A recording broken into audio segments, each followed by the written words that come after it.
What's good, people? It's your boy Wayo, and welcome back to the channel. It's been a minute since I dropped my I am back on YouTube video.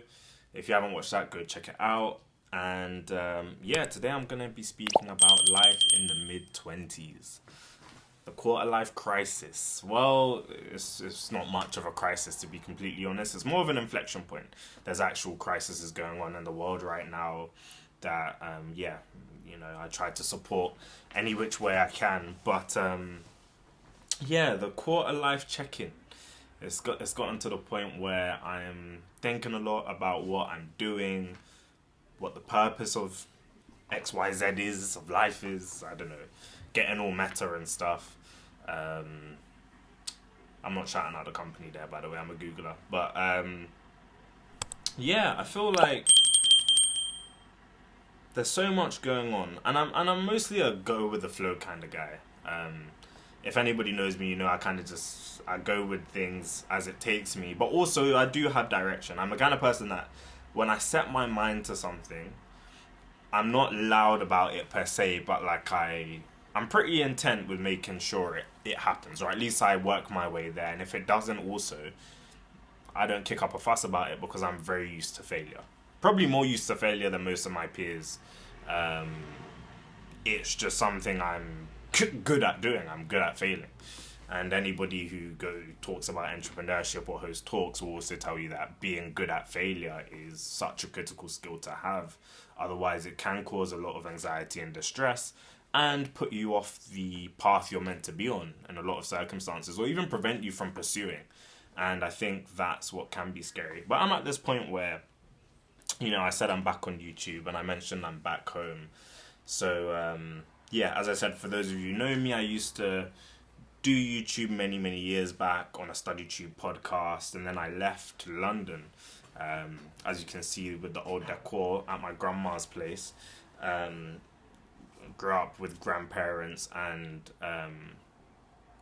I moved away for 2 years, which was tough moving away from home.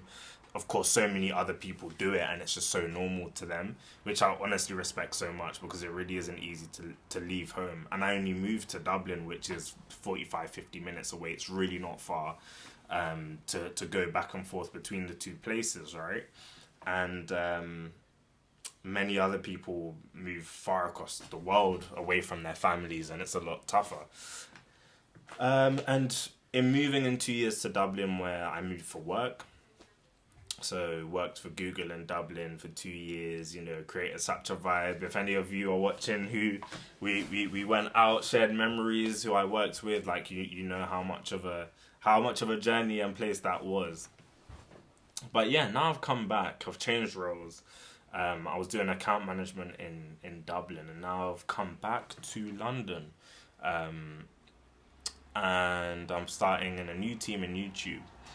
But the main point is I'm at a place where I'm like, wow, like 2-3 years. Honestly, the pandemic owes us all a refund for the years it took, because since the pandemic, when I got my offer for Google, all the way till now, I'm like, time has passed and I'm on the way to 30s. Like, I'm on the way. And I feel like this period of life requires planning. At the same time, I'm like, damn, I don't think I'm ready for any of the things that life will tell you needs to happen by 30.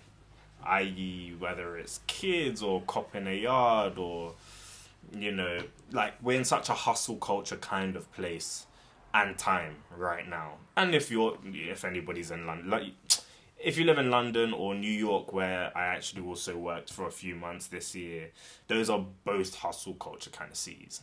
And initially, when I moved to Dublin, I really struggled, but then actually I came to enjoy it a lot in terms of being out of the hustle culture for a hot second, because I had hustled hard to get to Google, which then took me to Dublin, and it was nice.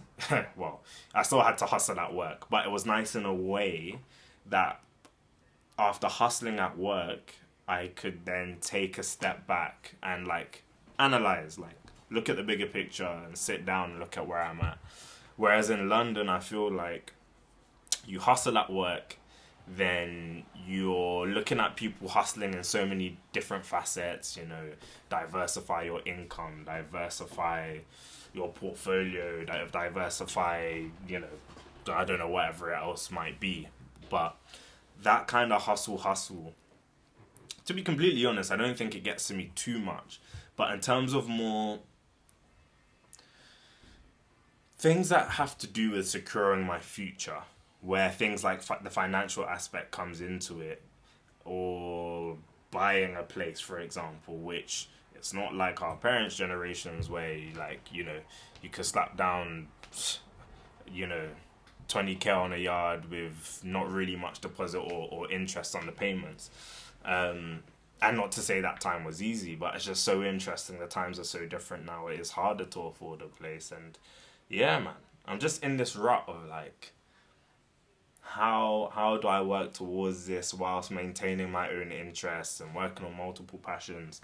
It can leave you feeling in limbo, you know? And I've always been a one thing at a time kind of person. And it's honestly worked out for me so far. But I think honestly when I turned 26 this year, coming back from New York and having worked in London, New York and Dublin professionally for work, yeah, I was just left like, oh, I don't know what to do. And now I'm back, I feel like I need to, my mind's already slipping back into that hustle mode. Like, London just has a way of doing that to you. Like, I feel like everyone's hustling on their own vibe, trying to make ends meet. And I definitely want to do the same. But yeah, I don't know what I just waffled on for 6 minutes about. But yeah, if anybody else thinks the same and has their ways of navigating that, let me know. Or if you're having the same, well, did I say midlife before? I'm definitely not midlife, although I haven't got a trim, so I might look it. But quarter life inflection point, we'll call it, or crisis. So yeah, man, a lot of things going on. But yeah, if you like that little ramble, like and subscribe to the channel. If you want to hear more topics like this, me rambling on about it, then drop a comment below as well what you think about it, how you find navigating that situation, and what topics I should speak about next as well. Because I do love waffling, as anybody that knows me would know. But yeah, listen, people, I'll catch you in a bit. Appreciate you all. Peace.